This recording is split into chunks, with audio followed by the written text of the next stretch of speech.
koulussa on 700 oppilasta. Ja varma asia on, että Jumala tahtoo monet pelastaa. Nyt oikein rukoillaan sitä, että Herra tekee niitä ihmeitä, että monet koululaiset pelastuvat. Rakas Jeesus, me ylistämme sinua tänä päivänä. Herra, me kiitämme sinua siitä, että sinä kuulet rukouksia. Herra, kiitos siitä, että meidän ei turhaan tarvitse sinun puoleesi kääntyä. Jeesus, me rukoilemme sinua näiden 700 oppilaan tähden, joiden syntien puolesta sinä olet kuollut.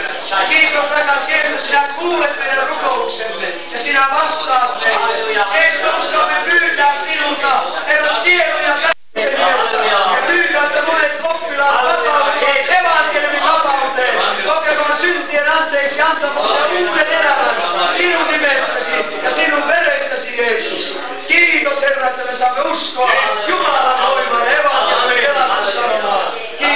Läheinen ystävä. Ja sitten tässä on Tapio Villikka, joka on ollut erityisopettajana Hämeenlinnassa ja on ollut Keniassa perheensä kanssa 4 vuotta. Ja lähtee muun muassa taas joskus kevätalvella Keniaan. Ja nyt näin menee. Nyt tiedetään, että tämä filmi, joka nyt otetaan teille, menee Afrikkaan, Keniaan. Siellä Kenialaiset on kitara jossain lainassa. Koska ei mun kitara missään lainassa, kun se on tuolla niin huoneessa, että sehän on ihan rikki, että hän voi edes soittaa sitä. Ei, kyllä tänne tuotiin. Yksi kaveri toi tänne sanoi, että tämä on Vilkan kitara. Mä säpsäin heti, että voi hyvä nähdä, missä se on. Mutta kun meillä oli vieraita tuossa, niin se antoi se vaan tuossa ovella ja mä työnsin sen tuonne sängyn alle, että se on siellä. Mä varmaan olen ehkä sellainen heikon tyysi ollut meidän yhteiskunnassa ja mä joudun, kun me silloin Ruotsiin muutettiin vuonna 60, niin jouduin sellaisiin henkielämään, josta Ilkka täällä mainitsi. Ja mä koin koko ajan, että se elämä siellä hengissä, se oli hyvin raskas. Se oli sellainen suuri laumahenki ja massahenki ja joukkohenki. Piti vain tehdä kaikkia sitä, mitä porukka teki. Ja kokin, että itse oli niin kuin sellainen robotti. Koko se jengihenki vaan veti tekemään kaikkea sitä, mitä siellä tuli tehty. Tarkoitusta vailla, moni vaeltaa. Tietä, joka johtaa kuolemaan.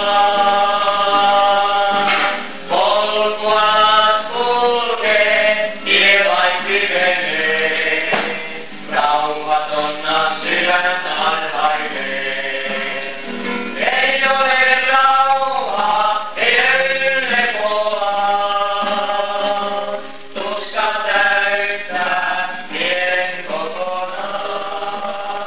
Vaikea on nauraa, edes hymyillään.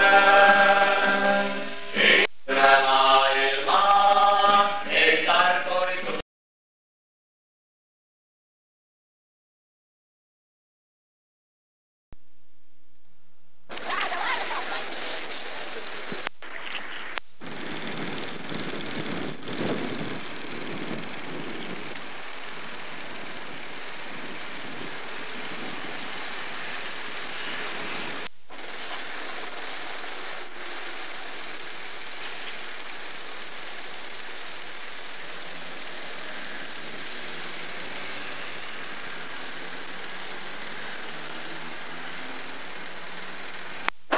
Brysselin olympialaisia voittoja, oli Pohjoismaiden mestari. Mulla ei mitään muuta nähnyt kuin sen urheilun. Ja mulle kun sanottiin, että jos joku mulle puhuu, että mä tulisin uskoon, antaisin elämäni Kristukselle, niin vaikka mä kuinka tulisin uskoon, niin on 2 seikkaa, mitä mä en voi tehdä. Mä olin koko tästä uskon elämästä. Kun mä pääsin tajuamaan ja käsittämään sen, että eihän koko uskon elämällä ole mitään tällaista tarkoitusta edes elämää. Kun mä olen tullut uskoon, niin ensimmäinen seikka, mikä minussa tapahtui, niin sain valtavan voiman ja oikein semmoisen halun kertoa ihmisille Jeesuksesta. Kuvitelkaa, kun mä 22-vuotiaana nuorukaisena tulin ulos Jyväskylän helluntai-seurakunnan rukoushuoneelta, jossa mun puolesta oli rukoiltu. Ja pantu käytännössä kokeeseen se, että vieläkö Jeesus Kristus on sama, voiko hän antaa synnit anteeksi. Ja nimittäin kuka mä itkin siellä alta. Voitko kertoa mulle Jeesus? Heidän johdattamana meni sitten erään kerran sinne rukoushuoneelle ja siellä mun elämä muuttui. Kun mä sieltä tulin ulos sieltä rukoushuoneesta, niin mun teki mieli ottaa kaikki saa antaa, tässä on. Olen ihan se ulospäin, mikä olen sisäisessäkin elämässä, eikä tarvitse näytellä mitään. Kuvittele, että tällainen Jeesus rakastaa sinua oikein odottamalla odottaa, milloin hän saa sanoa, että tulen sinun parhaaksi ystäväksi.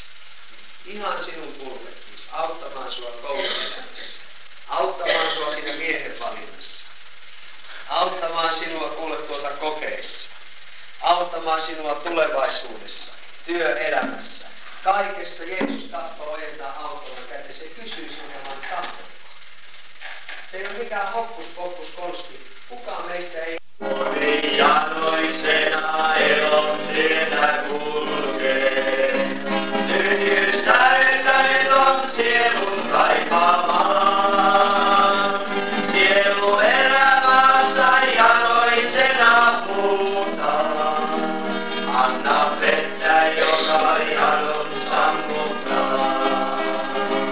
Sielu elämässä janoisena huutaa. Anna vettä, joka janon sammuttaa. Sielu maljenneilla kaivoilla vain huutaa. Anna vettä, joka janon sammuttaa. Nosta katsees ylös, etsi elon Herraa. Hän sun eteensä vaan lähtee ihanaan. Pyydä juodaksesi vettä elon virraa. Siitä sielus jano tyytyksen saa.